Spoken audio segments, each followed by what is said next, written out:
अस्सलाम वालेकुम स्टूडेंट्स, मैं कहता हूँ सब खैरियत से होंगे। आज हम बात करेंगे about the first year chemistry first chapter. Topic है कंबस्शन एनालिसिस का।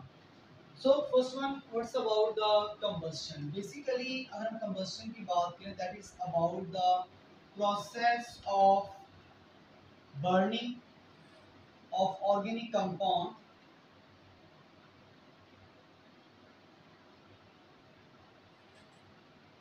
in the presence of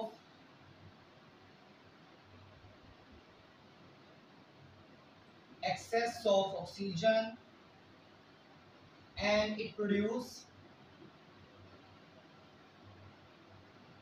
carbon dioxide, water and heat. So in this process heat is produced, so that's why we can say that is about the exothermic process.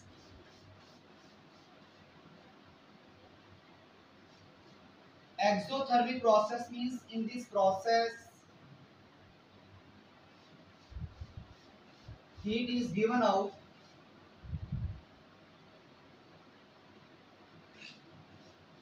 so that's why this one is about the exothermic process. Now combustion analysis is basically used for find out the empirical formula of any organic compound.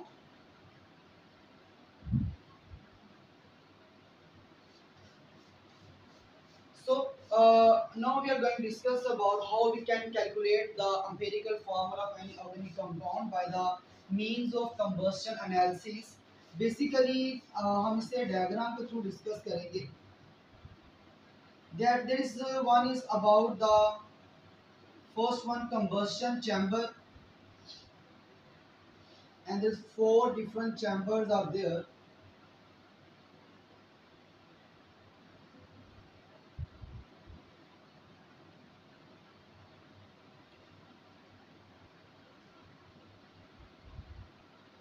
Like this one. Now first chamber is known as the combustible chamber.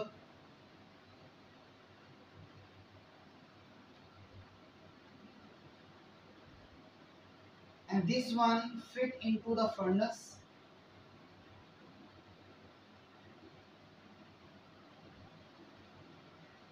अब हम क्या करेंगे, combustible chamber में एक organic compound को enter करेंगे जिसको हम बर्न करना चाह रहे हैं, और इस ऑर्गेनिक कंपाउंड की जो अमाउंट है वो आपको नाउन होनी चाहिए। सबसे पहले कैलकुलेट करेंगे, और कैलकुलेट क्यों करेंगे ये भी हम थोड़ी देर में डिस्कस करेंगे जब फॉर्मूले की बात करेंगे। फिलहाल आप ऑर्गेनिक कंपाउंड जो भी यहाँ पे कंबस्शन के प्रोसेस से गुजारेंगे, उस ऑर्गेनिक कंपाउंड की जो क्वांटिटी अमाउंट है, कंसंट्रेशन है, वो आपको पहले कैलकुलेट करनी है, एंड देन उसको बर्निंग प्रोसेस में एंटर करना है। अब जैसे भी यहाँ पे ऑर्गेनिक कंपाउंड को एंटर करेंगे, कंबस्शन का प्रोसेस होगा, तो वो क्या प्रोड्यूस करेगा, basic CO2, water and heat. और ऐसा नहीं है कि सारे का सारा मटेरियल एक ही बारे में बर्न करेगा, maybe some material there is uncombustible, जो कि मुकम्मल तो अभी बर्न अभी नहीं हुआ होगा, वो भी यहीं पे मौजूद होगा, जो कि नेक्स्ट चैम्बर में ट्रांसफर होगा। अब नेक्स्ट चैम्बर में हमारे पास क्या मौजूद है, magnesium chloride, and magnesium chloride is known as the water absorber. Means to say that magnesium chloride is responsible to absorb the water that is produced by the combustion of organic compound. तो जो CO2 और water आपके पास next chamber में आएंगे, यहाँ से water को कौन एब्जॉर्ब करेगा, magnesium chloride. Now in the next chamber CO2 gas move करेगी। अब CO2 गैस में हमारे पास क्या मौजूद है, 50% KOH। This one is known as the CO2 absorber, जो CO2 को एब्जॉर्ब करेगा, that is responsible to absorb the CO2 that produced by the process of combustion of organic compound. तो CO2 को 50% KOH एब्जॉर्ब करेगा। And now next last chamber में हमारे पास क्या आएगा, अनकम्बस्टिबल नॉन कम्बस्टिबल मटेरियल, जो कि वापस आपके पास कहाँ जाएगा, फर्स्ट चैम्बर में, जहाँ उसको दोबारा बर्न किया जाएगा, और यहाँ पर आपके पूरे के पूरे ऑर्गेनिक कंपाउंड को जो गिवन मैस आपके पास था उसे प्रॉपर्ली हम हीट अप करेंगे, बर्न करेंगे एंड देन अब यहाँ पर इस प्रोसेस के बाद आपने देखा कि सी वाटर को भी मुकम्मल तौर पे अब्जॉर्ब कर लिया गया और CO2 को भी मुकम्मल तौर पे यहाँ पे अब्जॉर्ब कर लिया गया और आपका जो ऑर्गेनिक कंपाउंड मुकम्मल तौर पे बर्न हो गया। अब एम्पिरिकल फार्मूला जो लास्ट वीडियो में हम लोगों ने बात की थी कि एम्पिरिकल फार्मूला को कैलकुलेट करने के 4 स्टेप्स हैं, जिनमें फर्स्ट स्टेप होता है calculate the percentage composition of element that is present in organic compound. अब परसेंटेज कंपोजिशन को कैलकुलेट करने का एक जो मेथड है वो हमने लास्ट वीडियो में भी डिस्कस किया था, लास्ट टॉपिक के अंदर भी। वो क्या था कि आप मैस ऑफ एलिमेंट को मैस ऑफ ऑर्गेनिक कंपाउंड या मैस ऑफ कंपाउंड पर डिवाइड करें, 100 से मल्टीप्लाई करें, then you can calculate the percentage composition. लेकिन कंबस्शन एनालिसिस के थ्रू हम परसेंटेज कंपोजिशन कैसे कैलकुलेट करेंगे, तो उसके लिए यहाँ पर डिफरेंट फार्मूलाज हैं। First one, we want to calculate the percentage composition of carbon, and for this one we use a formula: the mass of CO2 that produced during the process of combustion and divided by the mass of organic compound। Means जो organic compound आपके पास यहाँ पे आपने जिसको burn किया उसका mess मैंने पहले कहा था आप कैलकुलेट करेंगे और वो मैस हम यहाँ पुट करेंगे।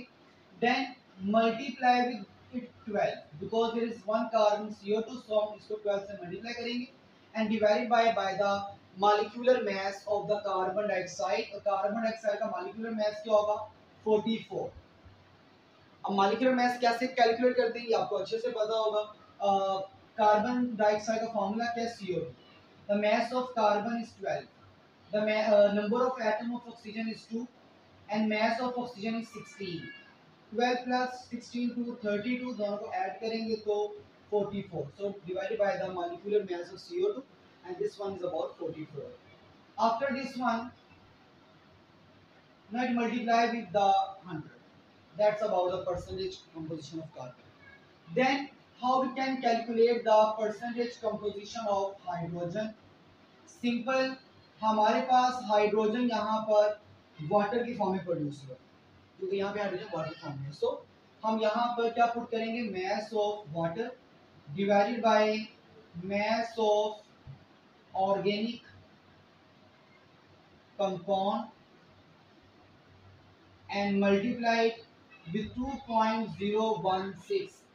रीजन ये है कि आपके पास जो हाइड्रोजन का मास है 1.008 है और जब 2 हाइड्रोजन होंगे, जो आपके पास वाटर मॉलिक्यूल में 2 हाइड्रोजन है, सो हम इस 1.008 को मल्टीप्लाई करेंगे 2 के साथ, देन 2.016 एंड डिवाइड करेंगे with the molecular mass of water that is 18 और इसको भी मल्टीप्लाई करेंगे 100 के साथ। That's about the percentage of hydrogen. Now अब हमने परसेंटेज ऑफ ऑक्सीजन कैलकुलेट करनी है। तो परसेंटेज ऑफ ऑक्सीजन को कैलकुलेट करने के लिए हम क्या करेंगे?